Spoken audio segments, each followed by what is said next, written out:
There's an ancient script that says, without a vision, we die. And if I can get people caught up in thinking about where they would like to go, who they would like to meet, the kind of income they would like to have, the kind of money they would like to share, the kind of skills they would like to develop, the influence they would like to have, the reputation they would like to build. Would you like to be an entrepreneur? Would you like to have a masterful management career? Would you like to be a better parent? What kind of influence would you like to have on the people around you? Would you like to influence the industry you're in? There's a whole wide range of things that we need not lack for appetite of things to accomplish. And that's called the promise of the future. And without that promise, life becomes a little less worth living. If the promise is clear, we will pay the disciplines, we'll pay the price, we'll read the books, we'll take the classes, we'll learn the skills. So that's one of the first things, is to articulate the promise. Big job parents have these days is getting kids to see the promise of the future, the possibilities, the opportunities. You've got to have family goals. You've got to have personal goals, worthy projects you would like to support. Not just income goals. It's not to have a home and a nice car and clothes to wear. It's the full variety of things. If you can develop an appetite for all of that. I call them reasons. Reasons make the difference. If you have enough reasons, you can do spectacular things. Well, a lot of the immigrants now that come to America from other countries have taught us some great lessons. They're some of the best students in school. The Russians that came to Israel, I'm telling you, they're now the leaders in industry. They are so grateful for liberty and freedom and for a chance. They need no guarantees. They don't need to be taken care of. All they need is an open door, a ladder to climb, a place to start, somebody to give them a chance, and away they go. And I think we've had it so easy in America for so long that we have lost that sharp edge. And who knows, all the shake-up these last few years, the walls have come tumbling down. But in America, we need a whole new sense of personal drive, personal ambition, that will take whatever we got and see what we can make out of it. If it's pennies, we start with pennies. If it's painful, you start painful. You know, if you're ill, you start ill. If you don't have much of a chance, you just start with not much of a chance, but see what you can make of it. And I think some of the people in other countries now where freedom is finally intact, the walls have come down, that are starting that journey, could teach us a lot about taking what we've got, making something valuable out of it, rather than expecting someone to give us something. And the stories are always fascinating to us all about where people started, but where they finally ended up, what they finally accomplished, with dangers along the way, of course. But that's what philosophy is all about. Human philosophy is to give us guidance to avoid the dangers and take advantage of the opportunities. Number one, to earlier recognize the dangers, and to also earlier pick up the opportunities and make something of them. But I'm constantly amazed at the human spirit, human possibilities. People with the most enormous struggling problems still manage to rise above them and do something noble, something powerful, something wondrous. I'm always intrigued by that. And I'm intrigued with myself, how I act like I act, how I respond like I respond. What is this human adventure on the spinning planet? I'm intrigued by all that. But America, nationally, industries, commerce, business, companies, corporations, institutions, education, politics, all the rest, involving human beings, is an intriguing adventure. I think we need to be curious about it, how it works, and how we can best play our part in family, in community, citizen, company, salesperson. Curiosity. Develop an appetite for that. And just start by saying, I'm going to systematically make some inquiry. I'm going to be a better reader. I'm going to listen better. I'm going to search. and start that whole process. And the more you do it, I'm telling you, you'll find something fascinating. That'll lead to something else fascinating. And the first thing you know, you've got this on an upward trend. To become valuable as a leader, to become valuable in articulating the challenge of the future, competing among the nations of the world. We've got our work cut out for us. But it starts at home, being valuable as a teacher. The key is not to just be a teacher, but be a student teacher. Don't just be a salesperson, be a student salesperson. Don't just be a father, be a student father. Don't just be the leader of a company, but be a student leader. And whether it's company, corporation, government, school, community, home, family, office, basketball team, baseball team, wherever people gather for whatever reason, if each one brings a better value to that enterprise, to that game, to that family, to that business, to that office, we've got a good chance of competing well among the nations of the world, and who knows what all we can accomplish in the 21st century. The ideas that I share with people these days so dramatically affected my own life back in those early days. I never get tired of sharing the story and the principles, the things that changed my income, my bank account, my outlook on life, got me setting goals, building a library, working on disciplines that I never thought I could master, that I did, in sharing all those ideas with people, then getting the letters and the phone calls. When I travel around the world, people still come up and say, 5 years ago, I attended your seminar and here's what's happened. A lady showed me the other day in Australia notes she had taken 14 years ago. She said, I still use these notes in working in my business. Here's what happened to my relationship with my family. Those letters, those phone calls, those personal testimonials for me, that's what I live for. I don't need the money. I take the money, but I don't need the money. But I do need that joy that comes from people saying what you said was valuable for me, and thank you very much for sharing. That's heavyweight stuff. You can't buy it with money. Small pieces at a time.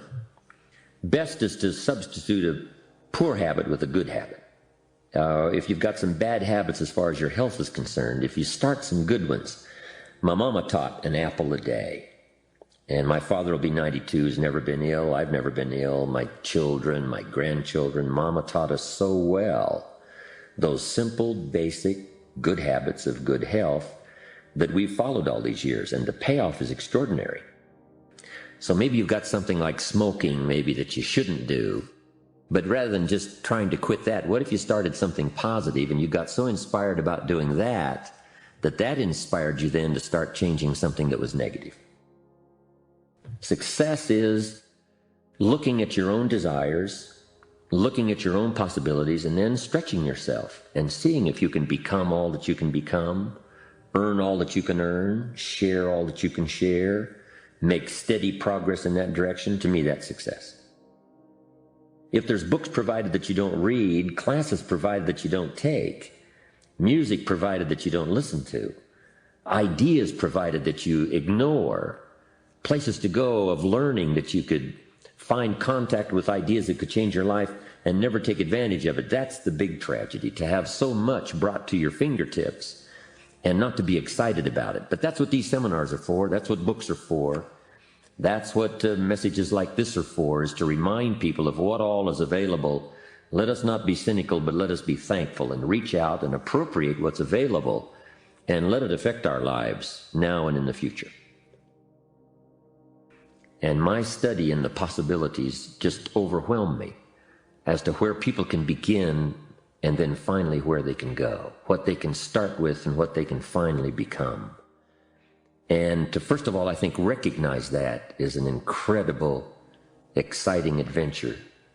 And then if you start working with it, what could I really do if I learned the lessons, adopted the disciplines, read the books, fed on the ideas like bread for my mind? What could I really accomplish? I've got a good phrase. Everything by longevity tends to get off course. Everything needs refinement. There isn't anything that doesn't need to be looked at fairly often. I've seen more than one person say, hey, I've got plenty of money in the bank, I'm doing well, but some systems are not working. And failure to take a look at some systems that aren't working, you can get faked out by money in the bank. You've got to look at all areas. An ancient script says, the little foxes spoil the vines. And you look at this vineyard and it looks great, but it's got little foxes. And it doesn't matter if it's the president or the government or the senator or the Senate or the company or the corporation or a millionaire or a billionaire. All systems need to be regularly checked. So don't let too much time go by before you take a look and make sure all systems are working. And if you do it with your health, if you do it wherever you are, if the corporation does it, if the government does it, we'll all be better off for the future. Starting with something simple. Mama said an apple a day keeps the doctor away. Good question for my audience today. What if that's true? Someone says, well, if that's true, that would be easy to do. But here's the challenge. What's easy to do is easy not to do. What if you should be walking around the block every day for your good health and you don't? You're not on a good track. If you should and you could and you don't, it's called formula for disaster. But self-improvement is called starting with the most immediate thing that comes to your mind that you could do to improve your health, your life, your income, your future. And if it's an apple a day, start there. If it's a walk around the block, start there. If you need to build your personal development library, go get a book and say, this is the next book of my new library. If you need to attend a seminar, go. If you need to keep a journal, Mr. Schoaf taught me to keep a journal starting at age 25. It represents a major part of my library, my own journals, notes that I've copied over the years, little poems I've written down, things that I've gathered that are invaluable to me, my business, as well as my lecturing career. Go get a journal. Start with an apple a day. Walk around the block. You know, it's not going to come in some great package out of the sky. But each little thing you start with called self-improvement, whether it's health or sign up for a class that you've been intending to take and you've put it off, neglect does us all in. Neglect has us by the throat, shutting off air supply, money supply, and every other supply. But if you reverse that process, and it doesn't matter what you start with, just say, I should, I could, I don't. I will now say, I should, I could, I will. And if it's an apple a day, start there. Getting a journal, make an entry. Go get that next book of your thriving library. Sign up for a class, and you have now begun the process. And that's all you need to do is begin the process. And the early return from those early steps will inspire you to start taking all the rest. When I used to cross my fingers and say, I sure hope things will change for me. And he said, Mr. Rohn, for things to change for you, you've got to change. I used to hope the economy would change or my boss would change and become more benevolent. I used to hope that circumstances would change, the difficulties would go away. But he said things aren't going to change. It's going to be like it's always been. But if you will change, everything will change for you. If you'll get better, everything will get better for you. That sort of is the centerpiece of the philosophy I've been trying to teach all these years. And I think that's one of the best quotes. It's a promise he gave me. If you will change, everything will change for you. But if you won't change, the next 5 years will probably be just about like the last 5. But anytime you want to, you can learn from the last 5 and make the next 5 years of your life totally different from the last 5 if you'll make some little, simple, beginning changes for your health, for your income, being more valuable in the marketplace, things you want for yourself and for your family, and all the rest. Look over your plans. Maybe you've got too small of plans. By the time we've finished here, you might have scrapped some old plans and made some new ones, or made sure that the plan you've got is well-tuned and well-refined. As we speak, almost hourly and daily, continually revising, continually shaping, continually refining. That's going on while we speak. We should all do the same thing. I'm fine-tuning my own plan. I've got some plans for myself, my own growth, my own development, fine-tuning my own skills. So look over your plans for the future, your plans for your family, your plans for your health, your plans for your organization. Make sure they're in place. Now make this quick list. Number one, for us to really count on the future and to count on each other, here's a good list. Number one, morality, doing what's right. Here's what I learned early in my career. Always remember, whoever you're working with, this is what you want to occur later.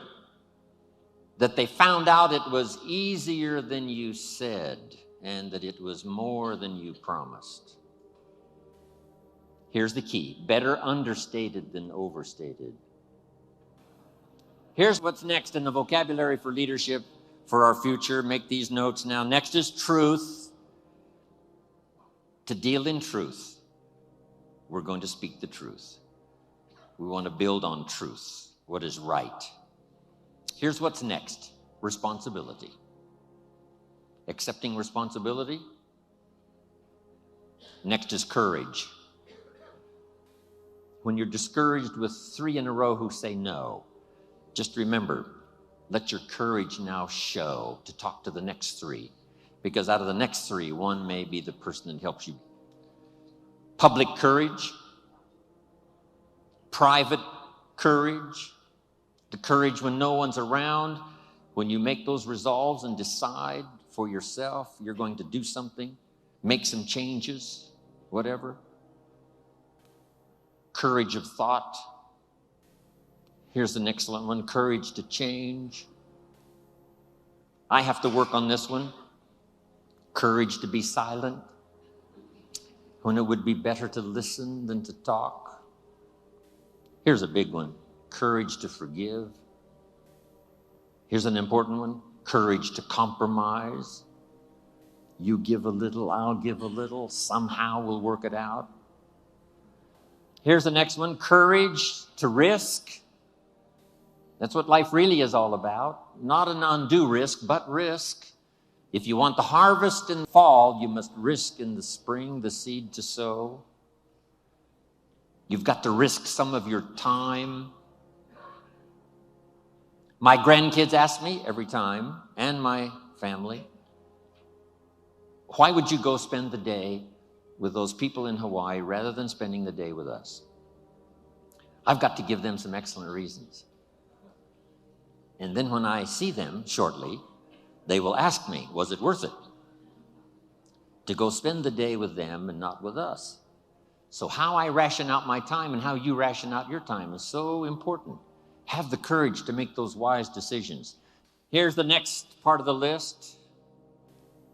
Keep your word. What you promise, make sure you fulfill. Next, admit your mistakes. Sometimes you've got to admit them publicly. Sometimes you've got to admit them to each other. Here's the big one: to admit them to yourself. And then here's sometimes, this could be some of the greatest new beginnings, is when you say, I'm sorry. It's a chance to start all over. Next is faith. Faith in others. Faith in your family. A big one is faith in yourself. Here's a unique one: a touch of humility. The rich must be taught not to be arrogant. The poor must be taught not to be cynical. Next, this one helped save my life. Work with the people who deserve it, not the people who need it. But my last word would be, hey, start with something simple. Keep adding value to your life. And you can do the most extraordinary things. And why not you? If, a boy from the farms of Idaho, and if we had a parade of American success stories here, they would all say the same thing. Why not you? We started with nothing. Why not you? You know, we started behind, why not you? If we can do it, you can do it. That's my message.